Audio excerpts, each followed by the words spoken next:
Hey guys, welcome back to the channel. So today we're going to talk about the solar generator, specifically this time about the panels. If you remember from a couple months ago, I did that quick video about the solar generator versus the gas generator, and the idea was just using what's there. So the solar generator, just the batteries, how much could I fill up the batteries in my RV, in my Escapod? And what I ended up finding out was it just was not efficient enough.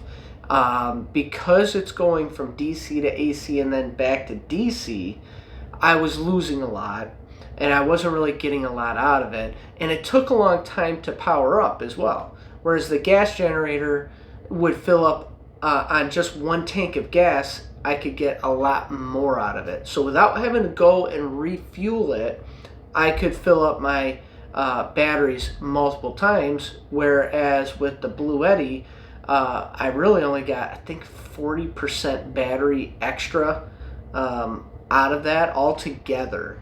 So one of the things that can kind of equalize this issue is solar. The actual panels is that fuel source, and I don't have to go anywhere to get that fuel source, whereas with a gas generator, I do. So what I did is some experimenting with solar panels, specifically with the Bluetti PV200 that I bought with the Bluetti, and then also with the Escapod.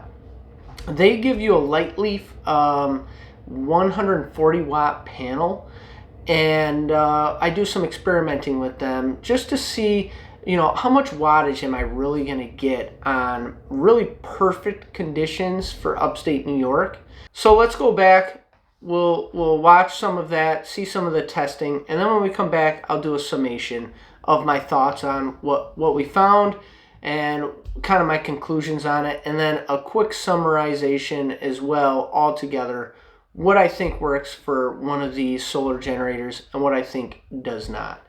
Hopefully you'll stick around. If you want to, feel free, go all the way to the end, get to the summarization if you don't care about what I did for testing with these solar panels.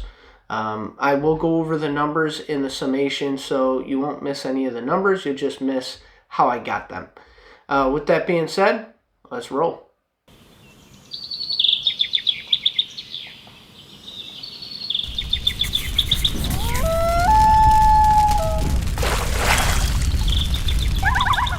Okay, so we're at 47%. This says 143.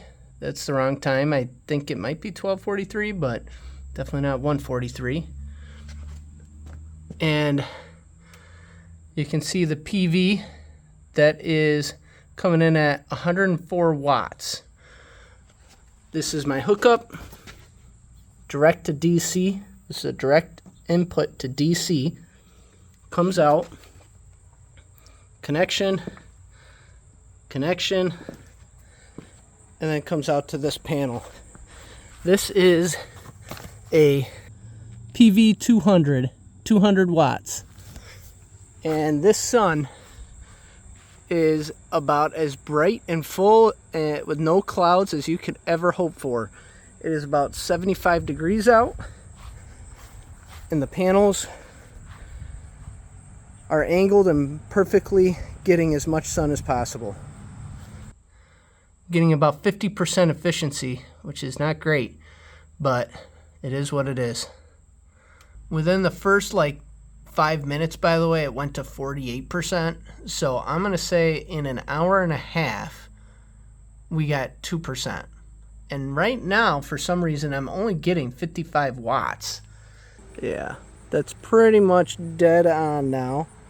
Again, since the sun has moved.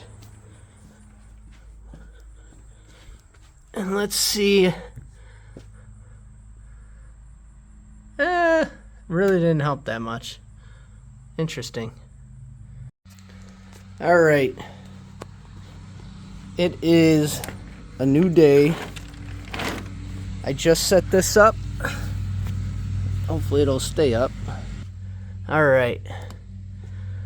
131 watts. Now that's good on one. All right, now this is just a working theory here, but I noticed yesterday I had this set up, really good sunlight. It just didn't put out very much. So I was only getting about 100, 110 watts, and it went down to like 50, 60 watts. So ultimately what I'm thinking it is just the heat. All right, it's been maybe 15 minutes, I think, or something like that. I don't know. Not that long. I didn't even get through one YouTube video, and it's already at 70%. And it's still just gradually going down. I did come out 5 minutes in, and it had normalized to about 110 like it was last time. So, I don't know. I'm not too happy with the fact that I plug it in, it gets 130 watts. 10 minutes later, it's down to 110 watts. And then another 10 minutes later, and it's down to like 70. Alright, it's now morning time. And I have these set out. It's getting close to the sun, about to hit them. But what's interesting is still getting 22 watts. That's not too bad, I guess, for no sun directly hitting it. What I really want to see today is a sunny / half cloudy day. Something where I've got good sun, but it's behind like a light cloud. Just to see the difference here when it's not full blast. But I do have some clouds now. So this is a much more average test of these with those clouds. My wattage still in the 50s, so it dropped. It dropped even more. It does seem a little bit strange because, it's suboptimal sunlight. Yesterday I had way better sunlight, almost no clouds at all, and I'm getting about the same numbers, same wattage. Consistently, I'm only getting, under 50% efficiency. So I'm looking at, what is that? I mean, that's almost 25%, 30% right there efficiency on those panels. So it's not that great. So today I've got the Escapod, and I'm plugged into my solar.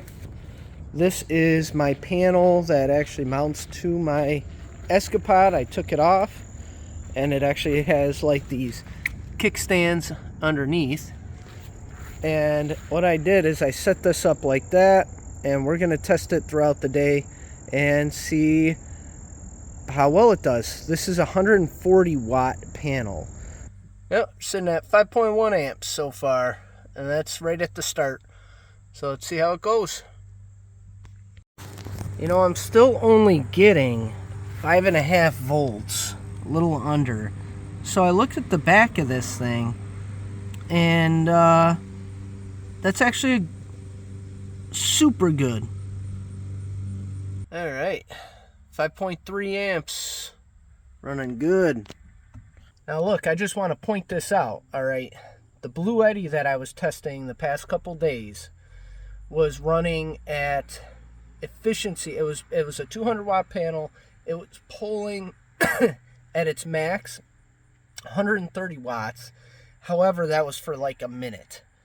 Then it went down to 100, and I saw that kind of hang out in perfect conditions for quite a bit. But then it dropped down to like 60, 70 watts. Now, I'm not doing anything different other than just setting out a solar panel. It's had the same amount of heat, it's had the same amount of whatever, and it's a smaller panel, right? Only 140 watts. I mean, I'm trying to think. What's 5.6, 5.3? So, I mean, what is that? 90% efficiency? More than that? I mean, that's crazy. All right, so at the end there, you can see I do a little bit of pondering about this, but let's get into a little bit more detail of the summation. So basically, with the Bluetti PV200, I was routinely getting about 110 watts realistically at my max. I hit 130, but again, it was only one time, and it was for like 5 minutes. It would kick to 110 is predominantly what I was getting for my maximum. And I would be able to sustain that for about 15 to 20 minutes maximum. After that 20 minutes though, it would routinely drop to about 60 to 70 watts, somewhere in there. And that's quite a big drop.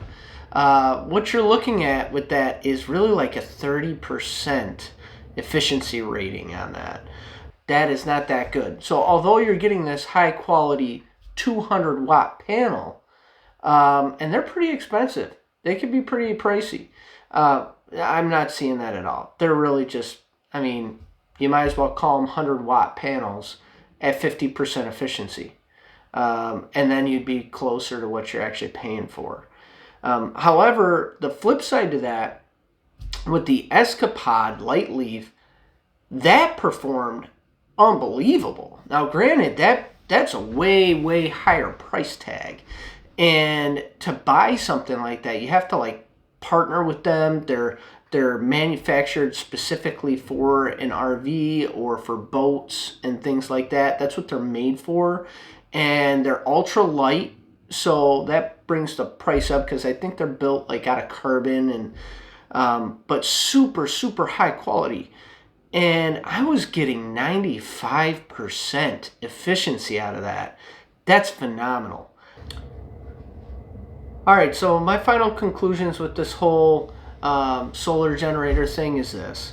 I think they're a great option. You buy one of these, they are expensive, you invest in them, but to use them correctly, you've really got to look at replacing what you have there.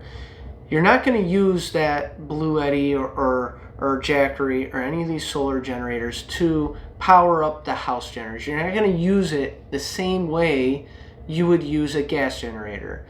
In my opinion, a gas generator is good for powering up your batteries, getting everything good for the night, or for if you have enough power, maybe for a couple days.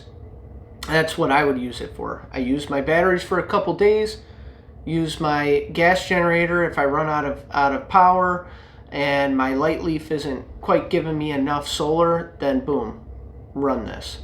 But if you don't have a really good setup and you're looking to expand into LifePo 4 batteries, the lithium batteries, then these are a great option. You replace what you have and make this your power source, because then you're getting all that extra features out of it, like your the AC inverter that's in there and things like that.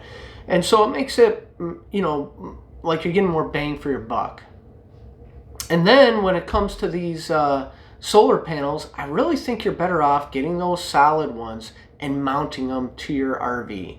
Again, if you can make them mobile and mountable, that would be the best case scenario. Or maybe a system that tilts the panel, something like that. I just think these suitcase style ones are just too inefficient for me to want to invest the kind of money they want in them. They're great, they're fun to play with, but ultimately I think you're better off having the real deal, having something a little bit heavier, a little bit bulkier, and more efficient. Mount them to your RV and there you go, you're all set. Now, one last final thing is, I can wholeheartedly say I'm still glad I have my Bluetti, because I use it for emergency power as well. And that's something that's extremely helpful, because if you can have one of these setups for your house and for your RV, well, now you're really cooking. All right, well, that's it for now. Those are my thoughts on this. Got some more videos coming up. I'm excited to share those with you, but for now, I'll catch you on the next one. See ya.